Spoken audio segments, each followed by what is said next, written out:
ತರವೇ ವಿಶೇಷ ಕಾರ್ಯಕ್ರಮಕ್ಕೆ ಮತ್ತೊಮ್ಮೆ ಸ್ವಾಗತ ವೀಕ್ಷಕರೇ. ಈಗಾಗಲೇ ಬಹುಶಃ ತಮಗೆ ವಿಚಾರ ತಿಳಿದಿರಬಹುದು. ಪಟ್ಲರ ಸತೀಶ್ ಶೆಟ್ಟಿ ಅವರು ಕಟೀಲು ಮೇಳಕ್ಕೆ ನಾನು ರಾಜೀನಾಮೆ ನೀಡುತ್ತೇನೆ, ಮುನಿಸಿಕೊಂಡದ್ದು ಇಷ್ಟೇ.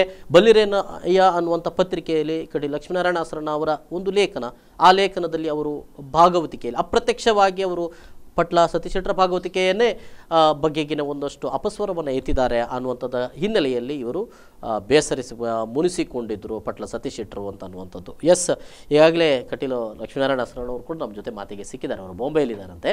ಈಗ ಉರುವ ಸ್ಟೋರ್ನಿಂದ ಮಧುಸೂದನ್ ಶೆಟ್ಟಿ, ಮಂಗಳೂರು ಉರುವ ಸ್ಟೋರ್ನಿಂದ ಮಧುಸೂದನ್ ಶೆಟ್ಟಿ ನೇರ ಸಂಪರ್ಕದಲ್ಲಿದ್ದಾರೆ. ಮಧುಸೂದನ್ ಶೆಟ್ಟರೆ, ಏನು ಹೇಳ್ತೀರಿ? ತಮ್ಮ ಅಭಿಪ್ರಾಯ ತಿಳಿಸಿ. ತಿಳಿಸಿ, ತಮ್ಮ ಅಭಿಪ್ರಾಯ ತಿಳಿಸಿ. ಅಭಿಪ್ರಾಯ ಸರ್, ಇವರು ಭಾಗವತಿಕೆಯ ಮೇಲೆ ಪಟ್ಲ ಸತೀಶ್ ಶೆಟ್ಟಿ ಅವರ ಮೇಲೆ ಆರೋಪ ಮಾಡಿದ್ದು ಎಷ್ಟು ಸರಿ ಅಂತ ನೀವು ಬಂದಿದೆ ಇದರಲ್ಲಿ. ಈಗ ಇದು ಈ ಮೊದಲಲ್ಲ ಇದು ಆರೋಪ.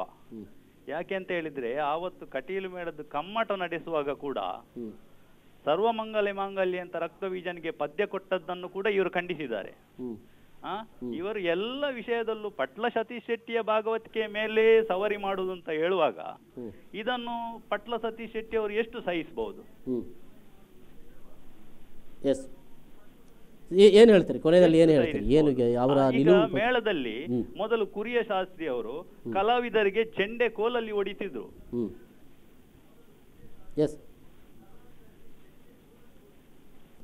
ಖಂಡಿಸ್ಲಿಲ್ಲ ಇವರು. ಈಗ 6ನೇ ಮೇಳದಲ್ಲಿ ಸುಬ್ರಹ್ಮಣ್ಯ ಭಟ್ರು ಅಂತ ಇದ್ದಾರೆ. ಇದು ಸೇವಾಕರ್ತಿಗಳಿಗೂ ತೊಂದರೆ ಮಾಡ್ತಾರೆ, ಎಲ್ರಿಗೂ ತೊಂದರೆ ಮಾಡ್ತಾರೆ. ಅವರ ಮೇಲೆ ಕಂಪ್ಲೇಂಟ್ ಆಗಿದೆ. ಎಷ್ಟೋ ಕಳೆದ ವರ್ಷ ಗೆರವು ಮಾಡಿದ್ದಾರೆ. ಈ ಸಲಕ್ಕೆ ಕೂಡ ಅವರನ್ನು ಏನು ಇವರ ಅಸರಣ್ಣವರು ಏನು ಅದರ ಮೇಲೆ ಕ್ರಮ ತಗೊಳ್ಳುವುದಿಲ್ಲ. ಏನಿದ್ರು 5ನೇ ಸಟ್ಟಿನಲ್ಲಿ ದೇವಿ ಹೆಚ್ಚು ತಿರುಗಬಾರ್ದು, ರಕ್ತ ಬೀಜ ಬಿಲ್ಲುಬಾಣ ಹಿಡಿಬಾರ್ದು, ಇಂಥದ್ದೆಲ್ಲ ಪ್ರಸ್ತಾಪಗಳನ್ನು ಪಟ್ಲ ಸತೀಶ್ ಶೆಟ್ಟಿ ಮೇಲೆ ಮೇಲು ಹೇರ್ತಾ ಇದ್ದಾರೆ. ಈಗ ಅವರು ಅಲ್ಲೇ ಹೇಳ್ತಿದ್ದಾರೆ, ನಾನು ಆ ರೀತಿಯ ಲೇಖನದಲ್ಲಿ ಅಂಥದ್ದೆಲ್ಲ ಹೇಳಲಿಲ್ಲ. ಭಾಗವತಿಕೆಯಲ್ಲಿ ಇತ್ತೀಚಿನ ಆಧುನಿಕತೆ ಕಲಾವಿದರನ್ನು ಒಂದು ಯಕ್ಷಗಾನಕ್ಕೆ ಸೆಳೆದದ್ದು ಅಂತ ಇದ್ರೆ ಅದು ಪಟ್ಲ ಸತೀಶ್ ಶೆಟ್ಟರು. ಎಸ್ ಅಂತ ಕೊನೆಯದಾಗಿ ಏನು ಹೇಳ್ತೀರಿ? ಪಟ್ಲ ಸತೀಶ್ ಶೆಟ್ಟರ ನಿರ್ಧಾರದ ಬಗ್ಗೆ ಏನು ಹೇಳ್ತಾರೆ? ಯಕ್ಷಗಾನಕ್ಕೆ ಒಂದು ಒಳ್ಳೆ ಕೊಡುಗೆ ಕೊಟ್ಟಿದ್ದಾರೆ. ಅವರು ರಾಜೀನಾಮೆ ನೀಡಬಾರದು ವಿಷಯ ನಡೀತಾ ಉಂಟು ಇದ್ರಲ್ಲಿ. ಅದನ್ನು ಬಿಟ್ಟು ಇವರು ಸುಮ್ಮನೆ ಅವರ ಮೇಲೆ ಸವರಿ ಹೋಗುದು ಅಂತ ಹೇಳಿ ಎಷ್ಟು ಸಹಿಸಬಹುದು ಅವರು?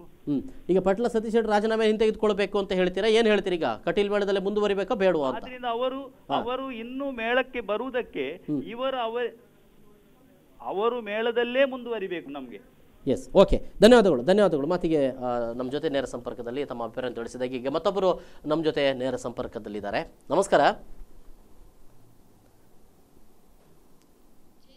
ಜಯಂತಿ ಶೆಟ್ಟಿ ಅವರೇ, ಮಾತಾಡಿ, ತಮ್ಮ ಅಭಿಪ್ರಾಯ ತಿಳಿಸಿ. ನಮಸ್ಕಾರ. ಜಯಂತ್ ಶೆಟ್ಟಿ, ಹೇಳಿ. ಹಲೋ, ನಮಸ್ಕಾರ. ಮಾತಾಡಿ. ನಾನು ಪಟ್ಲ ಸತೀಶ್ ಶೆಟ್ಟರ ಅಭಿಮಾನಿ. ಸುಮಾರು ವರ್ಷದಿಂದ ಅವರ ಭಾಗವತಿಕೆ ಕೇಳ್ತಾ ಬಂದಿದ್ದೇನೆ. ತುಂಬಾ ಒಳ್ಳೆ ಭಾಗವತ, ಯುವ ಭಾಗವತ, ತುಂಬಾ. ಈಗ ಸಾರ್ವಜನಿಕ ರಂಗದಲ್ಲಿ ಟೀಕೆಗಳು ಪ್ರಶಂಸೆಗಳು ಸಾಮಾನ್ಯ. ಈ ಪ್ರಶಂಸೆ ಬಂದ್ರೆ ಉಬ್ಬುವುದು, ಟೀಕೆ ಬರುವಾಗ ಕುಗ್ಗುವುದು, ಇದು ಸರಿಯಲ್ಲ. ಎರಡನ್ನು ಅವರು ಹೊಂದಿಕೊಂಡು ಹೋಗಬೇಕು. ಈಗ ಲಕ್ಷ್ಮೀನಾರಾಯಣ ಅಸರಣ್ಣರು ಕೂಡ ತುಂಬಾ ತುಂಬಾ ನೋಡಿದವರು, ತುಂಬಾ ಹಿರಿಯ ಭಾಗವತರ ಇದರಲ್ಲಿ ಅವರು ಭಾಗವತಿನ ಕೇಳಿದವರು. ನಾನೇ ಸುಮಾರು ಸಲ ನೋಡಿದ್ದೇನೆ. ಅವರು ಪೂಜೆ ಮುಗಿಸಿ ಬರುವಾಗ ಇಲ್ಲಿ 1-2 ಗಂಟೆ ಆಟ ನೋಡದೆ ಅವ್ರು ಹೋಗುದಿಲ್ಲ. ಕಟೀಲಲ್ಲಿ ಇದ್ರೆ ಬೇರೆ ಕಡೆ ಹೋಗ್ತಾರೆ ಕೆಲವರು ಹೇಳಿದ್ರೆ ನನಗೆ ಗೊತ್ತಿಲ್ಲ. ಬಟ್ ಕಟೀಲಲ್ಲಿ ನಾನಾಗಿ ಖುದ್ದಾಗಿ ನೋಡಿದ್ದೇನೆ. ಅವರಿಗೆ ಮೊದಲ ಭಾಗವತರಿಗೆ ಒಂದು ಈಗಿನ ಭಾಗವತರಿಗೆ ಇರುವ ಸ್ವಲ್ಪ ವ್ಯತ್ಯಾಸ ಕಂಡಿರ್ಬೋದು. ಕಂಡಿದ್ದನ್ನು ಅಭಿಪ್ರಾಯ ಹೇಳಿರ್ಬೋದು. ಅದನ್ನ ಪತ್ರಿಕೆಯಲ್ಲಿ ಬರೆಯುವಾಗ ತಿರುಚಿ ಬರೀದಾರ ಏನಂತ ಹೇಳಿಕ್ಕೆ ಸಾಧ್ಯ ಇಲ್ಲ. ಈಗ ಅವರು ಹೇಳಿದ ಪ್ರಕಾರ ಅವ್ರು ನಾನಾಗಿ ಹೇಳಿಲ್ಲ ಅಂತ ಹೇಳ್ತಾ ಇದ್ದಾರೆ ಅವರು. ಇದನ್ನು ತುಂಬಾ ದೊಡ್ಡ ವಿಷಯ ಮಾಡೋದು ಅಷ್ಟು ಸರಿಯಲ್ಲ ಅಂತ ನನಗೆ ಕಾಣಿಸ್ತದೆ. ಎಸ್, ಪಟ್ಲ ಸತೀಶ್ ಶೆಟ್ಟರ್ ಅವರ ನಿರ್ಧಾರದ ಬಗ್ಗೆ ಏನು ಹೇಳ್ತೀರಿ ಕೊನೆಯದಾಗಿ? ಅವರು ಸ್ವಲ್ಪ ಅದನ್ನು ಸಹನೆಯಿಂದ ಇದನ್ನು ತಗೊಂಡು ಅವರ ರಾಜೀನಾಮೆಯನ್ನು ವಾಪಸ್ ತಗೊಳ್ಬೇಕು. ಎಸ್, ಧನ್ಯವಾದಗಳು ತಮ್ಮ ಮಾತಿಗೆ. ಮತ್ತೊಬ್ಬರು ನಮ್ಮ ಜೊತೆ ನೇರ ಸಂಪರ್ಕದಲ್ಲಿದ್ದಾರೆ. ನಮಸ್ಕಾರ, ಸುರೇಶ್ ಶೆಟ್ರೆ, ನಮಸ್ಕಾರ, ಮಾತಾಡಿ. ಸುರೇಶ್ ಶೆಟ್ರೆ, ಬಹುಶಃ ಮತ್ತೊಮ್ಮೆ ನಾನು ಅವ್ರ ಜೊತೆ ಬಹುಶಃ ತಾವು ಭಾಳಷ್ಟು ಮಂದಿ ಕರೆಗಳನ್ನು ಮಾಡ್ತಾ ಇದ್ದೀರಿ ವೀಕ್ಷಕರೇ. ಒಂದನೇದಾಗಿ ಈಗಾಗಲೇ ಕಟೀಲು ಲಕ್ಷ್ಮೀನಾರಾಯಣ ಅಸ್ರಣ್ಣವರು ಕೂಡ ನಾನು ಹಾಗೆ ಹೇಳಲಿಲ್ಲ ಅಂತನ್ನುವಂಥ ಮಾತನ್ನು ಹೇಳಿದ್ದಾರೆ. ನನ್ನ ಅಭಿಪ್ರಾಯವನ್ನು ತಿಳಿಸಿರುವಂಥದ್ದು ನಾನು ಭಾಗವತಿಕೆಯ ಬಗೆಗೆ ನನ್ನ ಒಂದು ಸಣ್ಣ ಅಭಿಪ್ರಾಯವನ್ನು ತಿಳಿಸಿದ್ದೇನೆ. ಆದರೆ ಅವರು ಲೇಖನ ಬರುವಾಗ ಅವರೇನೋ ಸೇರಿಸಿ ಬರೆದಿದ್ದಾರೆ ಏನೋ ಗೊತ್ತಿಲ್ಲ ಅಂತ ಅನ್ನುವಂಥದ್ದು. ಓಕೆ, ಮತ್ತೊಬ್ಬರು ಯಕ್ಷಗಾನ ಕಲಾವಿದರು ಹೌದು, ತಾರನಾಥ್ ವರ್ಕಾಡಿ ಅವರು ನಮ್ಮ ಜೊತೆ ಯಾರ ಸಂಪರ್ಕದಲ್ಲಿದ್ದಾರೆ. ನಮಸ್ಕಾರ ತಾರನಾಥ್ ವರ್ಕಾಡಿ ಅವರೇ, ಏನು ಹೇಳ್ತೀರಿ ಈ ಬಗ್ಗೆ? ಒಂದು ಕಡೆಯಲ್ಲಿ ಅವರ ಲೇಖನ, ಹೌದು ಹೌದು ಗೊತ್ತಾಯ್ತು ವರ್ಕಾಡಿ ಅವರೇ, ತಮ್ಮ ಅಭಿಪ್ರಾಯ ತಿಳಿಸಿ. ಅಂದ್ರೆ ಏನು ಹೇಳ್ತೀರಿ ಈ ಬಗೆಗೆ? ಪ್ರಸಂಗಗಳು ಯಾವುದಾದರೂ ಯಾರದ್ದಾದರೂ ಆಟ ಪ್ರದರ್ಶನಕ್ಕೆ ಬರುವಾಗ ಒಂದು ಮಾತಿದೆ ನಮ್ಮ ಯಕ್ಷಗಾನದ ಸಂಪ್ರದಾಯದಲ್ಲಿ, ಅಗರಿ ಆಡಿಸುವುದು, ಬಲಿಪರು ಆಡಿಸುವುದು, ಕಡತೋಕ ಆಡಿಸುವುದು, ಹೀಗೆ ಅಂತ ಒಬ್ಬೊಬ್ಬರದ್ದು ಒಂದೊಂದು ಶೈಲಿಗಳು ಇದು ಯಕ್ಷಗಾನ ರಂಗದಲ್ಲಿ ಇದೆ. ಆದ್ದರಿಂದ ಪಟ್ಲ ಶೈಲಿಯಲ್ಲಿ ಅವರು ಆಡಿಸಲಿ, ಇಷ್ಟಪಟ್ಟವರು ನೋಡ್ಲಿ, ಬೇಡದವರು ಬಿಡ್ಲಿ ಅಲ್ವಾ. ಈಗ ಅಗರಿ ಶೈಲಿ, ಬಲಿಪ ಶೈಲಿ, ಪಟ್ಲ ಶೈಲಿ ಹೀಗೆ ಇರ್ಲಿ, ಅದು ಒಂದು ಸೌಂದರ್ಯ ಅಲ್ವಾ. ವೈವಿಧ್ಯತೆಯೇ ಯಕ್ಷಗಾನದ ಸೌಂದರ್ಯ. ಇಲ್ಲಿ ಎಲ್ಲ ಜಾತಿಯವರು ಒಂದೇ ಚೆರಿಗೆಯ ಅನ್ನ ಊಟ ಮಾಡೋದು. ಮೇಳದಲ್ಲಿ ಇದ್ದ ನನಗೆ ಗೊತ್ತು ನಾವೆಷ್ಟು ಸ್ನೇಹದಿಂದ ಸಹೋದರಿಯ ಪ್ರೇಮದಿಂದ ಇರ್ತೇವೆ ಅಂತೇಳಿ. ಆದ ಕಾರಣ ಆಸ್ರನರಿಗೆ ಜಾತಿಯ ಆರೋಪವನ್ನು ಇಲ್ಲಿ ಮಾಡುದು ಸರಿಯಲ್ಲ ಅಂತ ನನ್ನ ಸ್ಪಷ್ಟ ಅಭಿಪ್ರಾಯ. ಅವರು ಮುಗ್ಧರಾಗಿ ತನ್ನ ಅಭಿಪ್ರಾಯವನ್ನಷ್ಟೇ ಹೇಳಿದ್ದಾರೆ. ಇದು ಇಂಥದ್ದೆಲ್ಲ ಇರ್ತಿದ್ರೆ ನಾನು ಪ್ರಕಟಪಡಿಸ್ತಿರ್ಲಿಲ್ಲಪ್ಪ. ನಮಗೆ ಒಟ್ಟು ಯಕ್ಷಗಾನಕ್ಕೆ ವಿಮರ್ಶೆ ಆಗಲಿ ಅಂತ ಪ್ರಕಟಪಡಿಸಿದ್ದಷ್ಟೇ, ಆಯ್ತಾ. ಪಟ್ಲ ಶೈಲಿಯಲ್ಲಿ ಆಡ್ಲಿ, ಅದು ಮೆರೆಯಲಿ, ಇಷ್ಟಪಟ್ಟವರು ನೋಡ್ಲಿ, ತುಂಬಾ ಅಭಿಮಾನಿಗಳು ಬರ್ಲಿ ಅದಕ್ಕೆ. ಸರಿ, ಧನ್ಯವಾದಗಳು. ಈಗ ಪುಷ್ಪರಾಜ್ ಶೆಟ್ಟಿ ಅವರು ನಮ್ಮ ಜೊತೆ ನೇರ ಸಂಪರ್ಕದಲ್ಲಿದ್ದಾರೆ, ಅವ್ರ ಜೊತೆ ಮಾತಾಡೋಣ. ಪುಷ್ಪರಾಜ್ ಶೆಟ್ರೆ, ಏನು ಅಭಿಪ್ರಾಯ ವ್ಯಕ್ತಪಡಿಸ್ತೀರಿ? ಪುಷ್ಪರಾಜ್ ಶೆಟ್ರೆ ಕೇಳ್ತಾ ಉಂಟಾ? ಪುಷ್ಪರಾಜ್ ಶೆಟ್ರೆ ಅಭಿಪ್ರಾಯ ಮಂಡಿಸಿ, ಹೇಳಿ. ನಮಸ್ಕಾರ. ಪಟ್ಲ ಸತೀಶ್ ಶೆಟ್ಟಿ ಅವರು ಈ ವಿಷಯ ಕೇಳಿ ನಮಗೆ ತುಂಬಾ ಬೇಜಾರಾಯ್ತು. ಆದ್ರೆ ಪಟ್ಲನಂತ ಒಂದು ಯುವ ಕಲಾವಿದ ಬಂದ ಮೇಲೆ ಎಷ್ಟೋ ಯುವಕರು ಇವತ್ತು ಯಕ್ಷಗಾನದ ಹತ್ತಿರ ಬರ್ತಾ ಇದ್ದಾರೆ. ಒಂದು ವಿಚಾರ. ಇನ್ನೊಂದು ವಿಚಾರ, ಅಲ್ಲಿ ನಡೆಯುವಂಥದ್ದು ಈಗ ಕಟೀಲು ಮೇಳ, ಅಲ್ಲಿ ಒಂದು ವರ್ಗ ಎಲ್ಲರನ್ನು ಕಲಾವಿದರನ್ನು, ಬೇರೆ ಕಲಾವಿದರನ್ನು ನೋಡುವ ದೃಷ್ಟಿಕೋನ ಮತ್ತೆ ಒಂದೇ ಸಮುದಾಯಕ್ಕೆ ಸೇರಿದವರನ್ನು ನೋಡುವ ದೃಷ್ಟಿಕೋನ ಅದು ಬೇರೆ ಬೇರೆ ಇದೆ. ಒಂದು.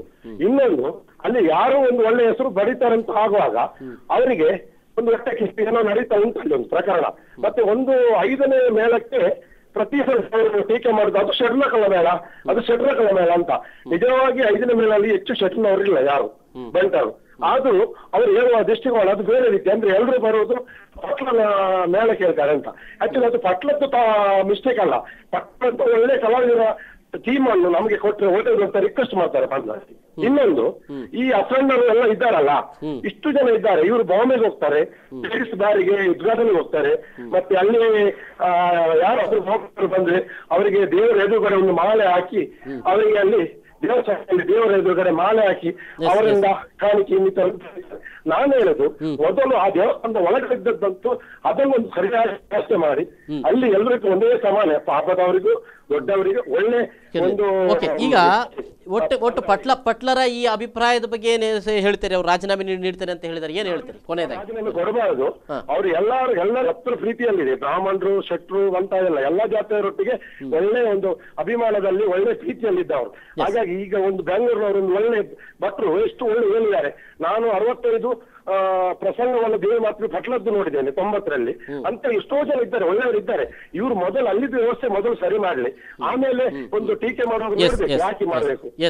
ಇವತ್ತು ಪಟ್ಲ ಸತೀಶ್ ಶೆಟ್ಟಿ ಅವರ ಮೇಳದಿಂದ ಎಷ್ಟೋ ಜನ ಹೇಳ್ತಾರೆ, ಎಷ್ಟೋ ಯುವಕರು ಯಕ್ಷಗಾನದಂತೂ ಮಾಡ್ತಾ ಇದ್ದಾರೆ. ಆಗ್ಲಿ ಧನ್ಯವಾದಗಳು ತಮ್ಮ ಅಭಿಪ್ರಾಯ ಮಟ್ಟಿಗೆ. ಮತ್ತೊಬ್ರು ನಮ್ಮ ಜೊತೆ ನೇರ ಸಂಪರ್ಕದಲ್ಲಿದ್ದಾರೆ, ಅವ್ರ ಜೊತೆ ಮಾತನಾಡ. ನಮಸ್ಕಾರ ಗಣೇಶ್ ಅವರೇ, ಮಾತಾಡಿ. ನಮಸ್ಕಾರ, ತಮ್ಮ ಅಭಿಪ್ರಾಯ ತಿಳಿಸಿ. ನಮಸ್ಕಾರ. ನಿನ್ನೆ ಸಾಧಾರಣ ಒಂದು 7-8 ಗಂಟೆ ಹೊತ್ತಿಗೆ ಅವರೇ ದೂರವಾಣಿ ಮೂಲಕ ನನ್ನ ಜೊತೆ ಮಾತಾಡಿ ತಮ್ಮ ನೋವನ್ನು ವ್ಯಕ್ತಪಡಿಸಿದ್ರು. ಮುಖ್ಯವಾಗಿ ಅಲ್ಲಿ ಬಲ್ಲಿರೇನಯ್ಯ ಎಂಬ ಒಂದು ಪತ್ರಿಕೆಯಲ್ಲಿ ಲಕ್ಷ್ಮೀನಾರಾಯಣ ಅಸ್ರಣ್ಣ ಅವರು ಒಂದು ಇದು ಬರೆದಿದ್ರು. ಇದರಲ್ಲಿ ಅವರ ಭಾಗವತಿಕೆಯ ಶೈಲಿಯನ್ನು ತುಂಬಾ ಟೀಕಿಸಿದ್ರು. ನಾನು ಒಂದನೇದಾಗಿ ಹೇಳಲಿಕ್ಕೆ ಇಷ್ಟಪಡ್ತೇನೆ, ಲಕ್ಷ್ಮೀನಾರಾಯಣ ಅಸ್ರಣ್ಣ ಅವರು ಯಾವತ್ತೂ ಕೂಡ ಯಕ್ಷಗಾನದ ಬಗ್ಗೆ ತಲೆಕೆಡಿಸಿಕೊಂಡವರಲ್ಲ. ಅವರಿಗೆ ಅದರ ಗಂಧ ಗಾಳಿ ಕೂಡ ಗೊತ್ತಿಲ್ಲ. ಗಂಧ ಗಾಳಿ ಗೊತ್ತಿಲ್ಲದ ವ್ಯಕ್ತಿ ಯಕ್ಷಗಾನವನ್ನು ಟೀಕಿಸುವುದು ಎಷ್ಟು ಸರಿ ಅನ್ನೋದು ಒಂದು ಮೊದಲ ಒಂದು ಪ್ರಶ್ನೆ. ಮತ್ತೆ ಕೇವಲ 1 ಗಂಟೆಯಲ್ಲಿ ಪಟ್ಲ ಅವರ ಭಾಗವತಿಕೆಯನ್ನು ಟೀಕಿಸುವ ಇದು ಅವರ ಅರ್ಹತೆ, ಅವರ ಒಂದು ಧೀಮಂತ ವ್ಯಕ್ತಿತ್ವಕ್ಕೆ, ಲಕ್ಷ್ಮೀನಾರಾಯಣ ಧೀಮಂತ ವ್ಯಕ್ತಿತ್ವಕ್ಕೆ ಶೋಭೆ ತರುವುದಿಲ್ಲ ಎನ್ನುವುದು ನನ್ನ ಒಂದು ಮಾತು. ಜೊತೆಗೆ ಇತ್ತೀಚಿನ ದಿನಗಳ ಅಂದ್ರೆ ಕಳೆದ 4-5 ವರ್ಷಗಳಲ್ಲಿ ನಾನು ಕಟೀಲು ಮೇಳದ ಅಭಿಮಾನಿಯಾಗಿ ಮಾಡ್ಲಿಕ್ಕೆ ಪಟ್ಲ ಸತೀಶ್ ಶೆಟ್ರು ಅನ್ನೋದು ಒಂದು ನನ್ನ ಮಾತು. ಓಕೆ ಓಕೆ, ಧನ್ಯವಾದಗಳು. ಈಗ ಗೀತಾ ಅವರು ನಮ್ಮ ಜೊತೆ ನೇರ ಸಂಪರ್ಕದಲ್ಲಿದ್ದಾರೆ. ಮಾತಾಡಿ ಗೀತಾ ಅವರೇ, ತಮ್ಮ ಅಭಿಪ್ರಾಯ ತಿಳಿಸಿ. ಹಲೋ, ಮಾತಾಡಿ ಗೀತಾ ಅವರೇ, ತಮ್ಮ ಅಭಿಪ್ರಾಯ ತಿಳಿಸಿ. ಟಿವಿ ವಾಲ್ಯೂಮ್ ದಯವಿಟ್ಟು ಮ್ಯೂಟ್ ಮಾಡಿ. ಹಲೋ, ಅಭಿಪ್ರಾಯ ತಿಳಿಸಿ ಗೀತಾ ಅವರೇ. ಸರ್ ನಾವು ಹಲೋ, ನಿಮ್ಮ ಟಿವಿ ವಾಲ್ಯೂಮ್ ದಯವಿಟ್ಟು ಮ್ಯೂಟ್ ಮಾಡಿ. ಇಲ್ಲ, ಟಿವಿ ವಾಲ್ಯೂಮ್ ಹತ್ರ ಇಲ್ಲ ನಾನು. ಹಾಗಾದ್ರೆ ಹಲೋ, ಮಾತಾಡಿ. ನಾನು ಒಬ್ಬ ಕಲಾವಿದ. ನಮ್ಮ ತಂದೆ ಶ್ರೀನಿವಾಸ ದಾಸ್ ಅಂತ ಮೂಡುಬಿದ್ರೆಯಲ್ಲಿ ದಿವಂಗತರು, ಅವರ ಮಗಳು ಮಾತಾಡೋದು ನಾನು. ನಮ್ಮ ತಂದೆನೂ ಯಕ್ಷಗಾನ ಇದ್ರಲ್ಲಿ ಇದಾರೆ. ಅವರು ಸಣ್ಣ ಯಕ್ಷಗಾನ ಇದಾದ್ರೆ ನಮಗೆ ನಾವು ಮನೆಯವರೆಲ್ಲ ಯಕ್ಷಗಾನ ಪ್ರೇಮಿಗಳು. ಆದ್ರೆ ಈಗಿನ ಯುವ ಜನಾಂಗಕ್ಕೆ ನಮಗೆ ಪಟ್ಲರು ಬೇಕು ಅಂತ ನಾವೆಲ್ಲ ಇದ್ ಮಾಡ್ತಾ ಇದೀವಿ.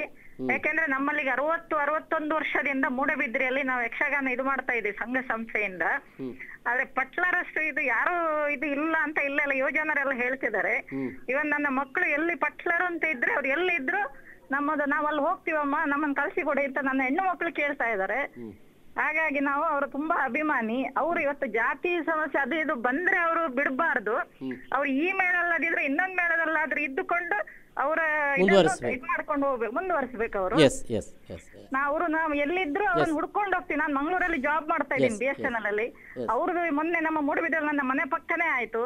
ನಾನು ಅಲ್ಲಿಂದ ಇಲ್ಲಿ ಕೆಲಸದಲ್ಲಿ ಇದ್ದುಕೊಂಡೆ ನಾನು ಅವರ ಇದು ಕೇಳಲಿಕ್ಕೋಸ್ಕರ ನಾನು ಅಲ್ಲಿಂದ ಇಲ್ಲಿ ಬಂದು ಅವರ ಇದ್ ಮಾಡ್ಕೊಂಡು ಹೋಗಿದ್ದೀನಿ. ಹಾಗಾಗಿ ಅವರ ವೈಯಕ್ತಿಕ ಇದು ಏನೇ ಇರ್ಲಿ ಅದು ನಮಗೆ ಬೇಡ. ಆಗ್ಲಿ ಗೀತಾ ಅವರೇ, ಧನ್ಯವಾದಗಳು. ನಮ್ಮ ಜೊತೆ ತಮ್ಮ ಅಭಿಪ್ರಾಯವನ್ನ ಇಲ್ಲಿ ಮಂಡಿಸಿದ್ದಕ್ಕಾಗಿ ಒಂದು ಸಣ್ಣ ವಿರಾಮ ತೆಗೆದುಕೊಳ್ತೇನೆ ವೀಕ್ಷಕರ. ವಿರಾಮ ನಂತರ ಮತ್ತೆ ಈ ಕಾರ್ಯಕ್ರಮ ಮುಂದುವರ್ತದೆ.